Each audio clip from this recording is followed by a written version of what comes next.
Magandang araw po sa inyong lahat. Andito na naman si ate ninyo sa harap ng camera para magbigay na naman ng isang impormasyon na hindi nyo pa nalalaman. Pero bago ko simulan, humiling lang po ako ng kaunting pabor na isubscribe ang maliit na channel na Ate Stella ninyo at pakiclick na rin ang notification bell para sa susunod. Updated po kayong lahat sa mga bago ko pang i-explore o isi-share sa inyo na mga impormasyon na baka hindi nyo pa nalalaman o at mapagkunan nyo kahit kaunting idea man lamang. Maraming salamat po. So guys, narito na ang ating topic ngayon. Nanggaling ito sa ating isang subscriber. Narito po ang kanyang katanungan. Ate Stella, itanong ko lang po kung ano ang mga sikreto para tumagal ang isang relasyon. So yan po ang kanyang katanungan. So guys, magbibigay po ako ng 5 sikreto o tips para tumagal ang isang relasyon.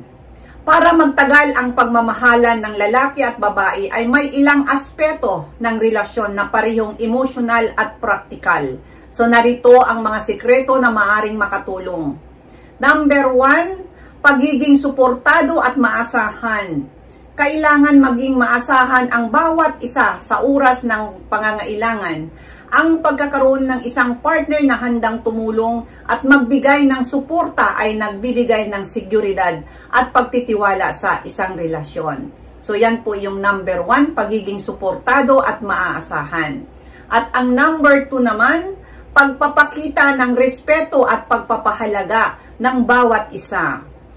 Dapat ipakita ng bawat isa na pinahahalagahan at inirerespeto niya ang kanyang kapareha. So guys, isa po ito sa malaking aspeto, malaking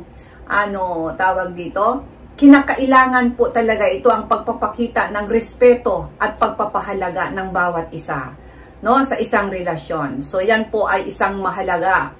At ang number 3 naman, bukas na komunikasyon.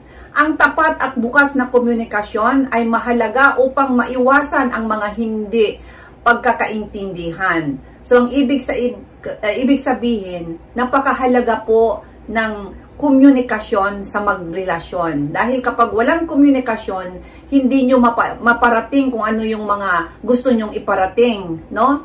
Na, halimbawa, meron kayong mga hindi pagkaunawaan, tapos naging tahimik na lang po kayo, ay wala pong mangyayari. At ang kalalabasan yan, hiwalayan.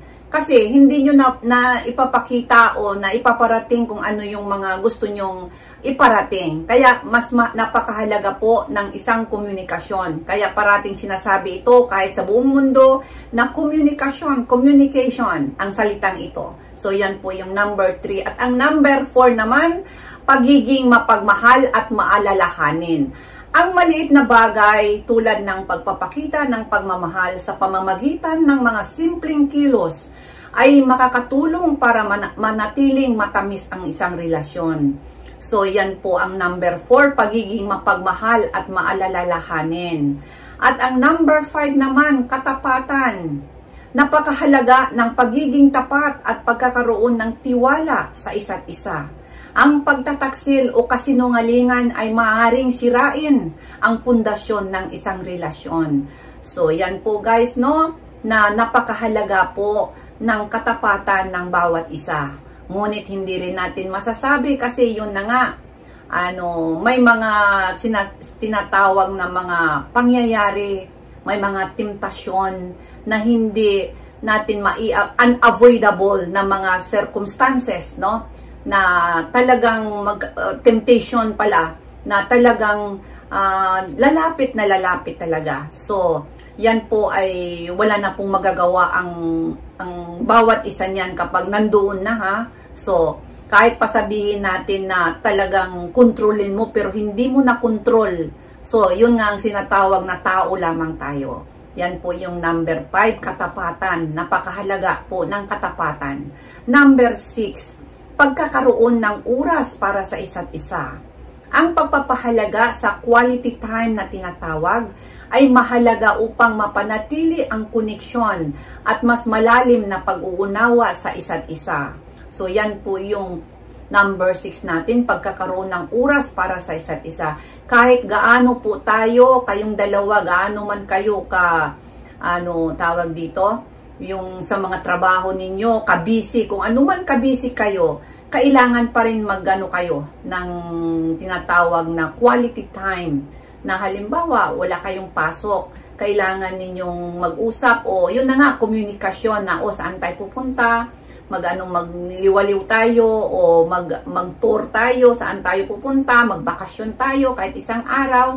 Yun po ay para sa inyong dalawa, no? Kasi parati na lang busy, kaya mahalaga pa rin ang pagkakaroon ng oras para sa isa't isa.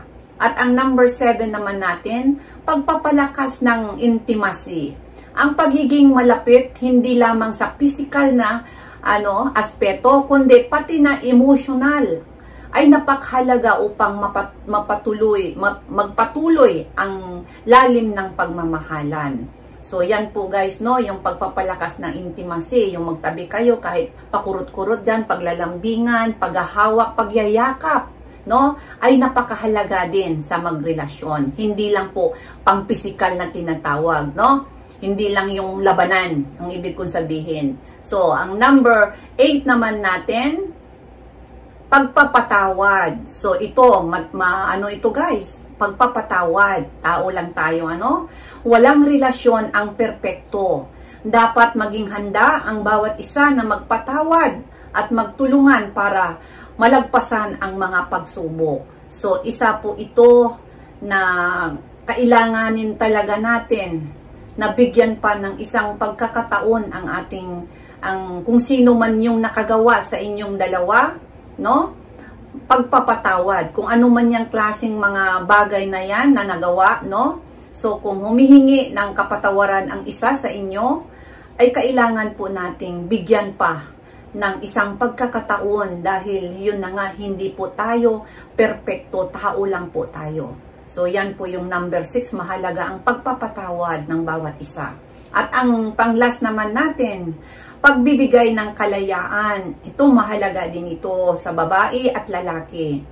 Mahalaga rin na bigyan ang bawat isa ng personal na espasyo. Dapat may oras pa rin para sa mga sariling interes at mga kaibigan, para sa mga kaibigan. So, ang ibig sabihin, meron din kayong kalayaan sa bawat isa. Alam nyo naman siguro kung ano yung sinasabi ko guys, no? Hindi po yung kalayaan na, mambabae kayo, manlalaki, o ano man yan, hindi po yun ang sinasabi ko. Yung kalayaan, espasyo para sa inyo. Kasi kung parati na lang kayo may maaring magkaroon ng pagkasawaan, magsawaan kayo. Minsan, meron po, lalo na ngayon sa panahon, sa generasyon na ito, napakaraming temptasyon.